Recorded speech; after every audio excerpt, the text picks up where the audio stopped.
I was 21 and recently became a police officer, and was also recently dumped. So my friend suggested Tinder. As a 21-year-old and new cop, I had the I'm invincible and I can take anyone on mentality. I matched with a very good-looking, out-of-my-league female. We chatted and eventually set up a date to meet. She said she had a great open field to look at stars and hang out, and we could meet up at her house. So the night came. I was excited, and she seemed to be excited when I picked her up. She guided me to the field, and it looked nice.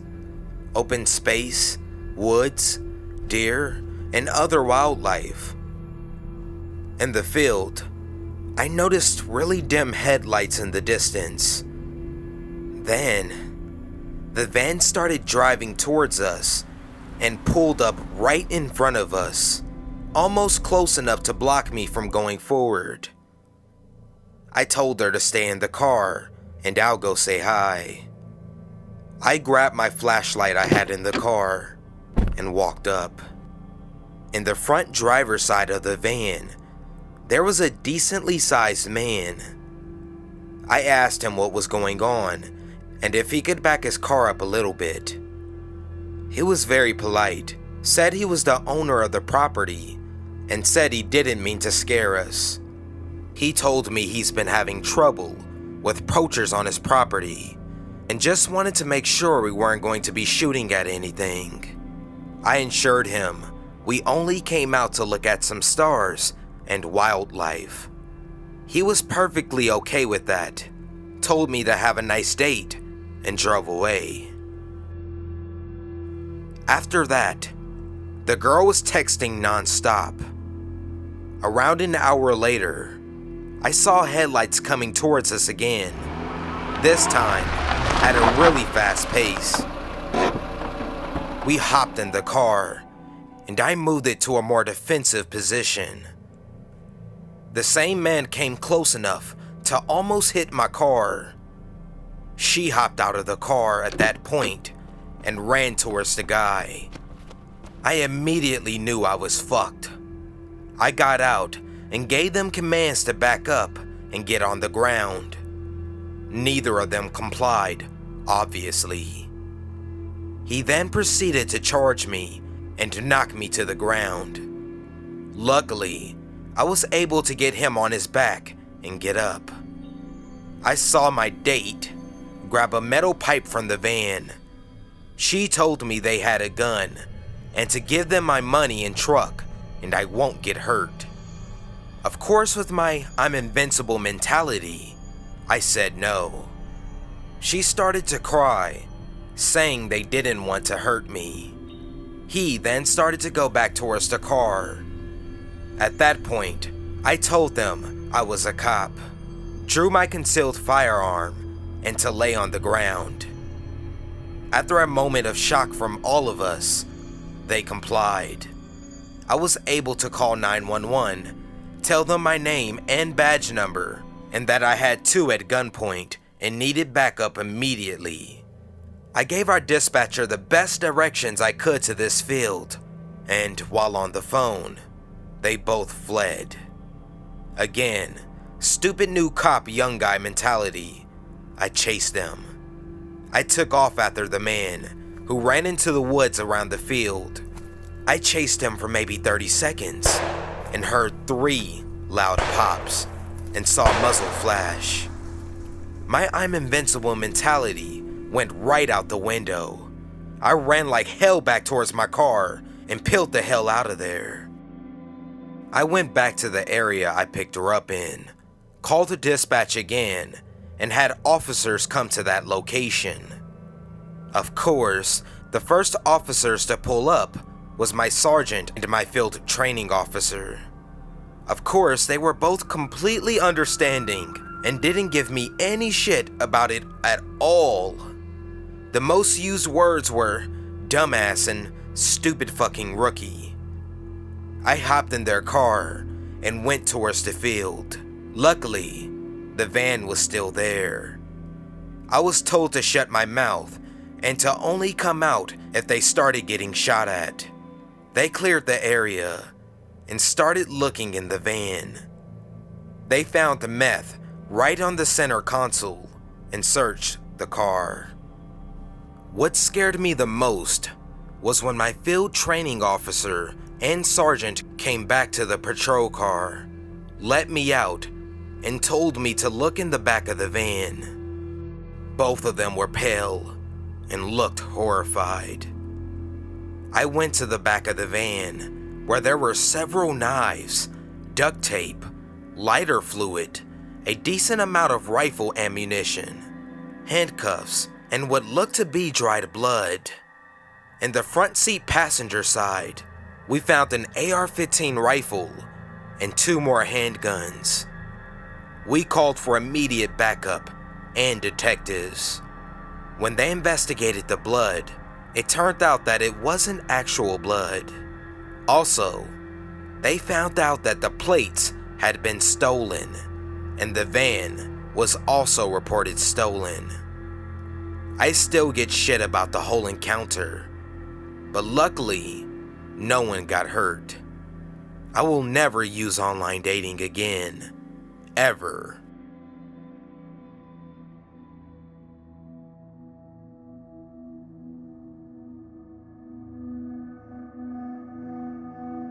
It's been months since this happened, but it was on my mind today, and I can't believe I didn't post it sooner to this sub. Back in the winter, I had returned home to New York City and was getting used to the usual schlep on the subway to get to and around the city in general. I hate the subway as an overarching sentiment towards the MTA. I had always called it the bane of my existence because it challenged me in all the areas I am sensitive about.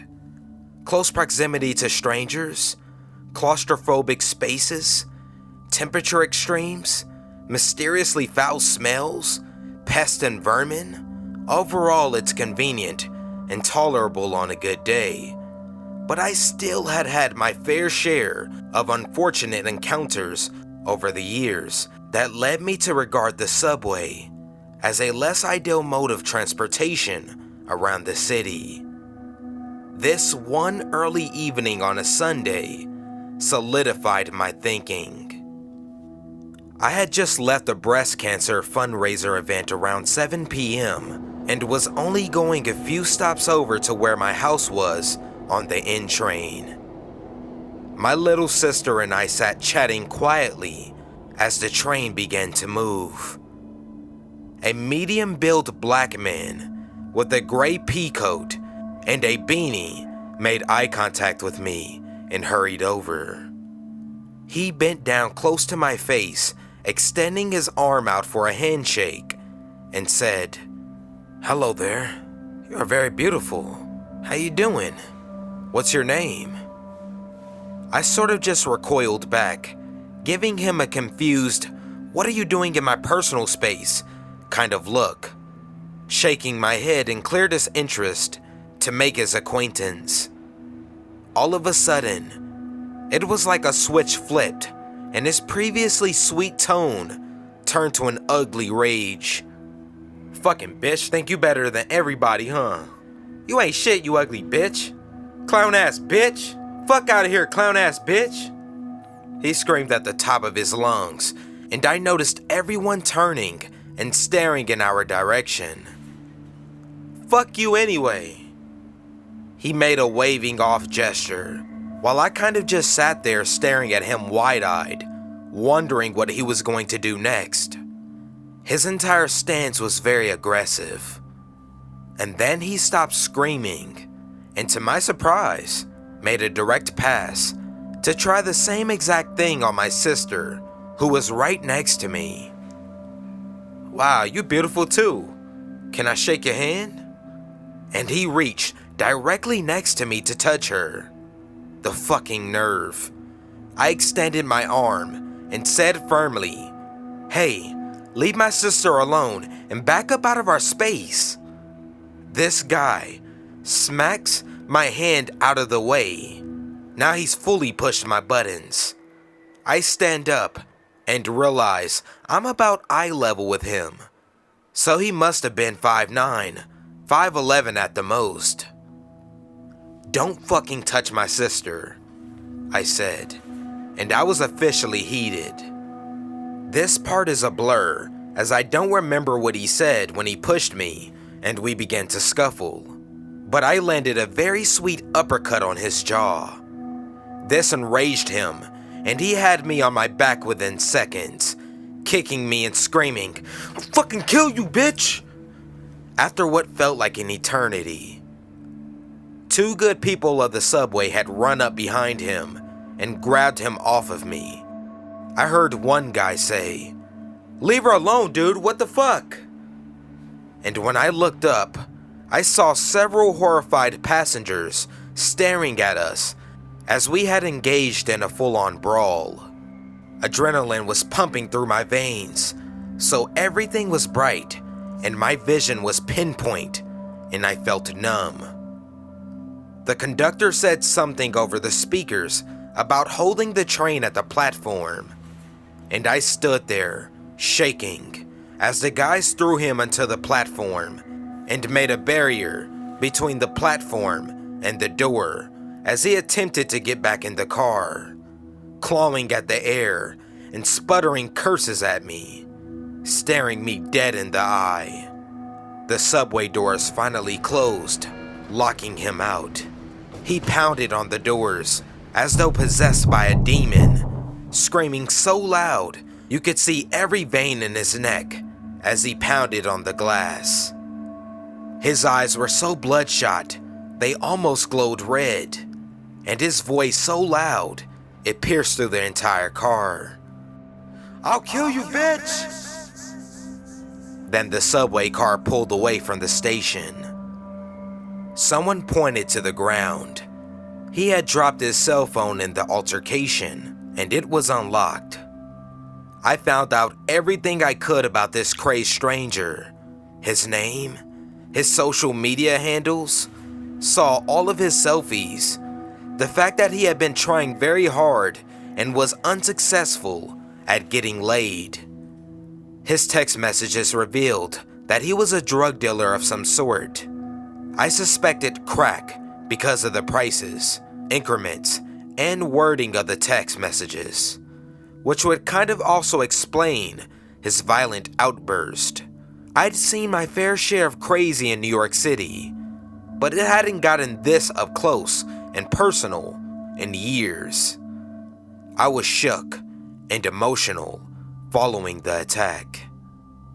I went to the police station with my aunt and uncle soon after, and I was filing a report when one of the cops at the station says, "If it turns out that you stole this phone from this guy, you're going to be in a lot of trouble." Deadass, straight to my face, that I stole this phone from a complete stranger on the subway and was now spinning some elaborate web that included turning myself in at a police station when I was filing a report of an assault. I wasn't wrong in thinking that guy wasn't going to be much help. I digress. I give them his full name, and they said that they had a lot of people in the system with the same name. I said, "Well, I have all this specific info I got off the phone." They said they couldn't use anything off of the phone without a warrant. They ended up taking his cell phone from me, and nothing ever really came out of it, except for the ginormous bruise I had from getting a blunt kick to the thigh. An officer came by my house a few months later with some photos of extremely similar looking black men, none of which I could confidently identify as my assailant. I haven't heard a single thing since I filed the report, and I couldn't find the guy on social media again. So, this lunatic is out there probably riding the subway somewhere, waiting for the next girl to reject a handshake so he can go absolutely batshit crazy. Sometimes I wonder what would have happened had it been late at night with nobody around to help me. that guy was screaming that he was going to kill me, and I'm sure he would have, given the chance.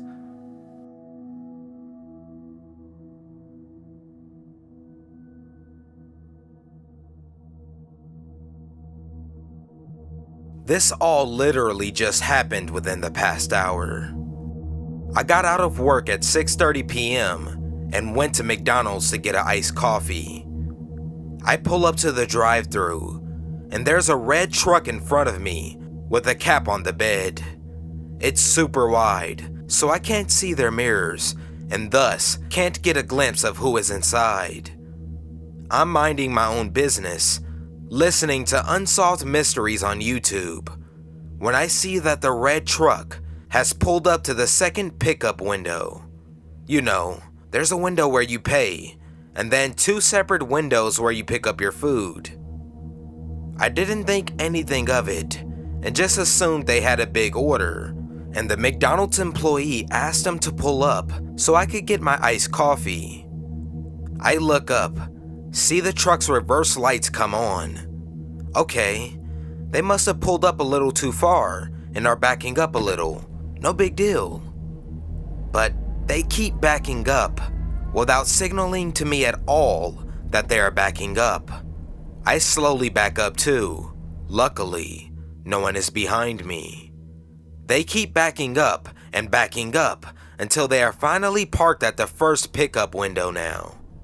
The McDonald's employee looks out the window at me, shrugs, and gives me a look like, I don't know why they did that. A few minutes goes by. At this point, I'm just thinking about how strange and not part of common etiquette it was to back up without signaling to anyone you need to do so. They could have easily hit me had I not been looking straight ahead, curious as to what they were doing. Now 5 minutes, at least, goes by. No one is being given any food. I just want my iced coffee, so I'm kind of annoyed that they backed up, thinking maybe they were told to go to the second window since I only needed the coffee. But they suddenly feel like refusing to do so would get McDonald's to get them their food faster, and thus they backed up to the first pickup window? I don't know. Anyways, I continue to sit there and wait for my drink when I see the passenger door to the truck open. Out comes an older man, like 65 to 70 years old. He was wearing light khaki-colored overalls and a dirty white t-shirt. He starts walking slowly over to my car, and I'm thinking, maybe he's going to apologize to me for not signaling that they were going to back up.